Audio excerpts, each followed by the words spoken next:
রাশিয়ার কাছ থেকে তেল কেনার অপরাধে ভারতীয় পণ্যে অতিরিক্ত 25% শুল্ক চাপিয়েছেন মার্কিন প্রেসিডেন্ট ডোনাল্ড ট্রাম্প। সব মিলিয়ে শুল্কের এই সংখ্যাটা এখন দাঁড়িয়েছে 50%, যা কিনা এশিয়ার মধ্যে এবং ব্রাজিলের পর সর্বোচ্চ। আর এমন পরিস্থিতিতে হুমকির মুখে পড়েছে মার্কিন বাজারে ভারতের রপ্তানি খাত।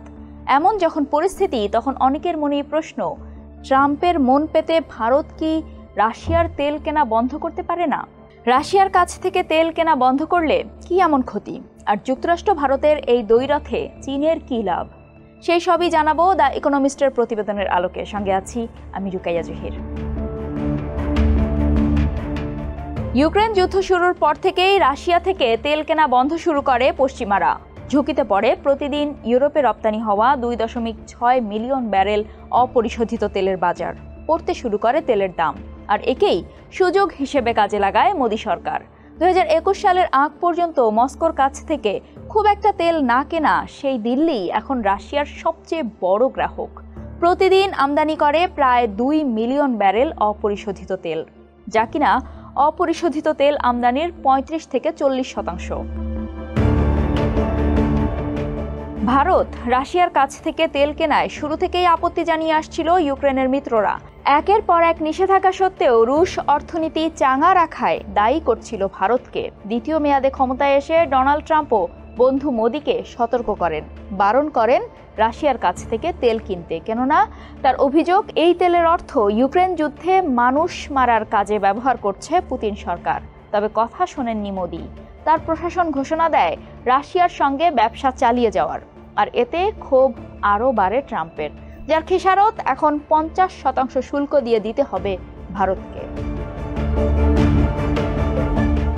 আর এটা যে এখানেই শেষ হচ্ছে না, সেই আভাসও মিলছে। জানা যায় খুব শিগগিরই কঠিন এক বিল মার্কিন কংগ্রেসে আসতে যাচ্ছে, যেখানে রাশিয়ার তেল কিনলে 500% পর্যন্ত শুল্ক বসানো হতে পারে। অন্যদিকে যুক্তরাষ্ট্রের মতো কঠোর হচ্ছে ইউরোপীয় ইউনিয়নও। তারা জানিয়েছে 2026 সাল থেকে রাশিয়ান তেল দিয়ে তৈরি পণ্য কিনবে না তারা, এমনকি সেটা যদি ভারত থেকেও আসে। অবশ্য এক্ষেত্রেও সমস্যা আছে, কেননা ভারতের অনেক রিফাইনারি তেল শোধনাগার মিশ্র তেল ব্যবহার করে। তাই কোন তেল রাশিয়ার আর কোনটা নয় তা ধরা বেশ কঠিন। তবে সে যাই হোক, যুক্তরাষ্ট্রের লক্ষ্য যে কোনো মূল্যে রাশিয়ার তেল ভারতের কাছে বিক্রি বন্ধ করা। কেননা সেটি হলেই রাশিয়ার তেল রাজস্ব কমে আসবে, যা হয়তো পুতিনকে তার আক্রমণাত্মক আচরণে সংযত হতে বাধ্য করবে।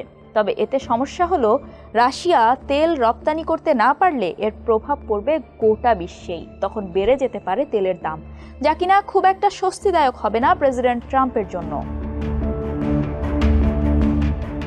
ভারত হঠাৎ করে রাশিয়ার তেল কেনা বন্ধ করলে বাজারে অবধারিতভাবেই এর চাপ পড়বে। এমনকি প্রতি ব্যারেল তেলের দাম $80 ছাড়িয়ে যেতে পারে। এতে খরচ বাড়বে ভারতেরও, কেননা রাশিয়ার তুলনায় সস্তায় তেল অন্য কোথাও পাবে না তারা। এতে করে কমে আসবে ভারতীয় কোম্পানির লাভের পরিমাণ। সেই সঙ্গে খুঁজতে হবে বিকল্প তেলের উৎস। আর মার্কিন নিষেধাজ্ঞা অমান্য করার নজিরও নেই ভারতের। প্রথম মেয়াদেও ট্রাম্প ইরানি তেল কিনলে শাস্তির হুঙ্কার দিয়েছিলেন, পরে যা মেনেও চলে ভারত। তাই এবারও যে তেমনটি করতে পারে ভারত, সেই আভাসও মিলছে ইতোমধ্যেই। দেশটির ব্যবসায়ীদের অনুমান, ট্রাম্পের হুমকির মুখে তেল পরিশোধকরা ইতোমধ্যেই রাশিয়ার অর্ডার 40-50% কমিয়ে দিয়েছে। ভারত রাশিয়ার তেল কেনা বন্ধ করলে ফায়দা লুটবে চীন, কেননা চীনও রাশিয়ার কাছ থেকে তেল কেনে। এক্ষেত্রে তারা তোয়াক্কা করবে না যুক্তরাষ্ট্রকে। ফলে ভারত সরে গেলে তখন চীন আরও সাশ্রয়ী মূল্যে তেল পাবে। আর রাশিয়াও তেল বিক্রিতে চীনের উপর নির্ভরশীল হয়ে পড়বে। অর্থাৎ আখেরে লাভটা হবে চীনেরই। অবশ্য রাশিয়ার তেল কেনার উপর কতদিন এই কঠোর অবস্থান ধরে রাখতে পারবেন ট্রাম্প, তা নিয়ে প্রশ্ন আছে। কেননা ইতোপূর্বে ইরানের উপর নিষেধাজ্ঞা দিলে বিশ্বজুড়ে তেলের দাম বেড়ে গিয়েছিল। পরে চাপের মুখে বাধ্য হয়ে নমনীয় হতে হয়েছিল তাকে। তাই ধারণা করা হচ্ছে নতুন এই নীতি থেকে 6 মাসের মধ্যেই সরে আসতে হতে পারে ট্রাম্পকে। কারণ সেটি না করলে ফলাফলে চীনের যে লাভ হবে তা নিশ্চিতভাবেই চান না ট্রাম্প। চীন ঠেকাও নীতি মেনে চলা ট্রাম্প নিশ্চয়ই শি জিনপিং এর কোর্টে বল ঠেলে দিতে চাইবেন না তার চোখের সামনে বিশ্ব নীতি নির্ধারক হয়ে উঠুক বেজিং।